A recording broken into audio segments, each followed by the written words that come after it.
के हवाले से हमारे हमसाय मुल्क हिंदुस्तान में सिचुएशन जितनी बुरी है उसका अंदाज़ा अभी तक ना तो हमारे लोगों को हो रहा है और गवर्नमेंट को तो हो रहा है मेरे ख्याल में, क्योंकि गवर्नमेंट बार बार ये कह रही है कि एहतियात करें नहीं तो फिर लॉकडाउन करना पड़ेगा, लेकिन लोग जो है वो अभी तक इसको सीरियस नहीं ले रहे हैं। आपको सबसे पहले हिंदुस्तान की सूरत हाल दिखाते हैं, कुछ फुटेजेस हैं मेरे पास, दिखाइएगा।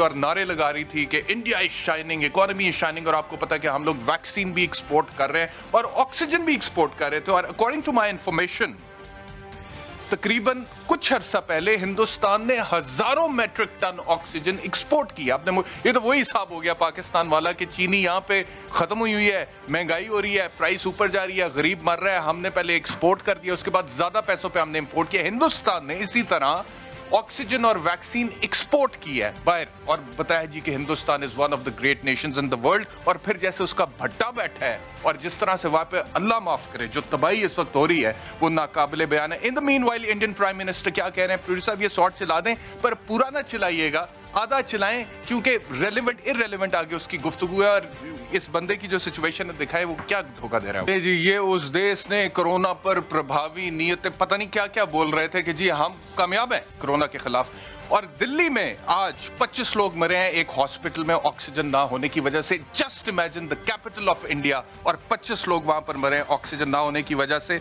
और दिल्ली की जो सूरत हाल है उस तरह की सूरत हाल पूरे हिंदुस्तान में इस वक्त फैली हुई है और सड़कों पर लोग आ गए। आगे बढ़ते हैं जी, मैं आपको एक और चीज बताऊं, मुझे बड़ा दुख हुआ है कल के शो में। I was interviewing the special assistant to prime minister on health doctor Faisal Sultan, और वैक्सीन के हवाले से जब मैंने उनसे सवाल पूछा तो उन्होंने क्या कहा, सुनिए।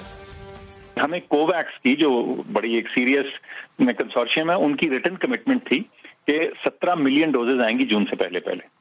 वो इसलिए ना आ सकी क्योंकि इंडिया इटसेल्फ के ऊपर प्रेशर आ गया, वहां से ना आई। कोवैक्स ने हिंदुस्तान से लेनी थी, हिंदुस्तान ने कोवैक्स को दी ही नहीं। अच्छा ठीक है, यानी कि इनडायरेक्टली हमने हिंदुस्तान से लेनी थी वैक्सीन। नहीं, डायरेक्टली नहीं लेनी थी, हमने कोवैक्स ने हमें उसको खरीद के लाके देनी।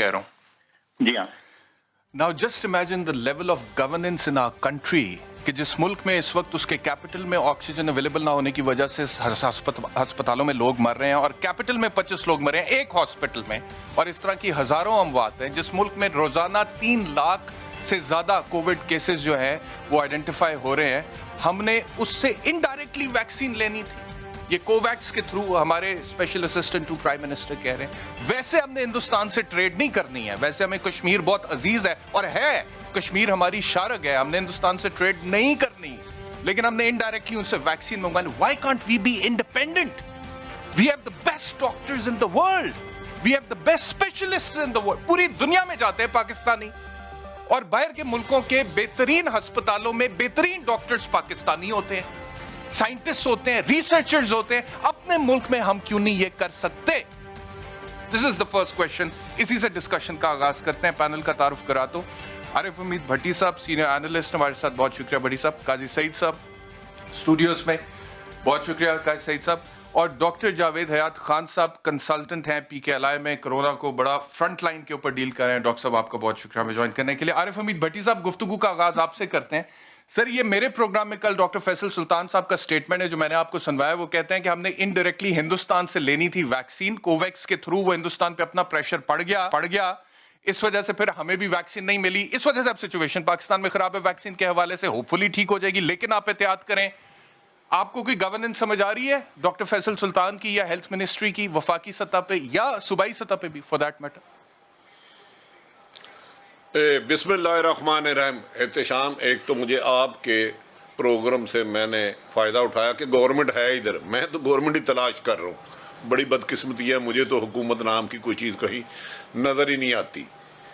एक डॉक्टर उबैद साहब हैं, कादी साहब उनका तारुफ कराएंगे। उन्होंने कहा था कि पाकिस्तान में कैपेबिलिटी है कि 2 महीने में हम वैक्सीन तैयार कर सकते हैं जिसकी कीमत मैक्सिमम 800 रुपये पड़ेगी। ये डॉक्टर उबैद ने कहा। हम कितने बदकिस्मत आदमी हैं कि बाहर से 10-10 हज़ार की ले रहे हैं, खुद नहीं बना रहे। दूसरी बात, जब पहला कोविड-19 आया तो हमें थोड़ा सा अल्लाह ताला ने महफूज रखा। अब इन डॉक्टर साहब फैसल साहब को अल्लाह कौन बंदा समझाए भाई। PM हाउस में बैठकर आप कुछ और सोचते हैं, ग्राउंड रियलिटी कुछ और है। अब प्राइवेट सेक्टर ने मंगवाना चाहिए। पिछले 15 दिन से उनमें ये ब्यूरोक्रेसी रुकावट खड़ी करी है कि वो ना मंगा सके। बदकिस्मती ये है, वज़ीर आज़म इमरान खान साहब ऑनेस्ट भी हैं, काम भी करना चाहते हैं, लेकिन इतनी नाहल टीम मिली है कि जिसका कंपैरिजन किसी भी नालायकी से नहीं हो सकता।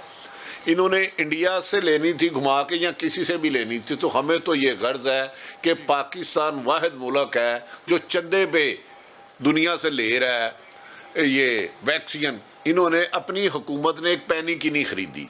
मुझे बताएं, हक में वक़्त कल क्या ऑरेंज ट्रेन जरूरी है? कल जब मैं डॉक्टर फैसल सुल्तान से बात कर रहा था तो मैंने उनको कहा, ये एग्जैक्टली आप जो पॉइंट कह रहे हैं भट्टी साहब, मैंने उनसे कहा कि रीजन में पाकिस्तान सबसे पीछे है, अफगानिस्तान, बांग्लादेश, नेपाल से पीछे है, हिंदुस्तान से भी पीछे है वैक्सीन में। उन्होंने कहा जी छोटी छोटी आबादियां। मैं कहा सर बांग्लादेश की कोई छोटी आबादी नहीं है, तो इनके स्टेटिस्टिक्स किसने ठीक कराने हैं भट्टी साहब? देखे एहतशाम, ये बात भी उन पर, उनकी नाहली पर एक मुझे समझ नहीं आती। ऐसे शख्स के बारे में मैं क्या कहूँ? अगर छोटी छोटी आबादी वाले हमसे बेहतर अरेंजमेंट कर रहे हैं तो 22 करोड़ आवाम का अगर एडवाइजर, हेल्थ एडवाइजर या हेल्थ मिनिस्टर ये लफ्ज़ कह रहा है तो क्या उसे हेल्थ एडवाइजर रहना चाहिए?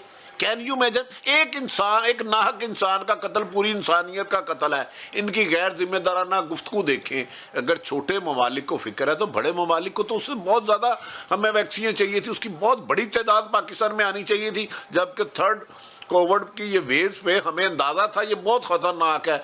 अभी आपने बताया कि इंडिया में हर 4 मिनट बाद एक शख्स मर रहा है, चलते चलते सड़क के फुटपाथों पे लाशें पड़ी हैं। आपके लाहौर में अब भी ऑक्सीजन जितनी बन रही है उसकी 90% इस्तेमाल हो रही है। खुदा ना खास्ता थोड़ा सा भी बढ़े तो आप अगर दादा कर सकते हैं सड़कों पर क्या होगा। आप मेरी तरह एक शहरी है ना, आप क्योंकि डॉक्टर फैसल नहीं है, आप प्राइम मिनिस्टर नहीं है, आप एडवाइजर नहीं है, आप पाकिस्तानी हैं, इनकी आंखें चुंधिया जाती हैं वहां जाके। मैं हैरान हूं कि आप एक बंदे को पाकिस्तान को नहीं लगा सके। आपकी हड्डधर्मी की इंतहा है, 60 साल की उम्र के अभी तक नहीं लगा सके आप। आपको तो इस वक्त आदि दुनिया में ममालिक में कमो बेशतर यूरोप अमेरिका जिनकी मिसालें देते हैं वहां 70% लोगों को 60% पॉपुलेशन लग गई है। इधर जिस रफ्तार से ये लगा रहे हैं 20 साल भी आपकी पूरी कौम को ये वैक्सीन नहीं लग सकती, आने वाले 20 साल। अब ये इमरान खान साहब को चाहिए सोशल मीडिया को छोड़ दे, जहां मर्जी उठाएं, जो मर्जी करे, मीडिया पे जो मर्जी गुफ्तगू करे। अब 3 साल तो इन्होंने गुजार दिए, 2 साल अवाम की खिदमत के लिए लगा दें, वक़्फ़ कर दें अपने आप को आम शहरियों की फलाह बहबूद के लिए, महंगाई के खात्मे के लिए, बेहतर एजुकेशन के लिए, बेहतर हेल्थ के लिए, इंसाफ के लिए। करप्शन का अलार्म लाभ के इतनी करप्ट हुकूमत हमें मिल गई है अब कि मैं बता नहीं सकता। लेकिन वज़ीर आज़म यकीनन ऑनेस्ट है, लेकिन उनके इर्द गिर्द की टीम उनके नाकाबिले तलाफी नुकसान कर रही है। एहतसाम ये लिख के रख लें, आने वाला वक्त ज़्यादा दूर नहीं है।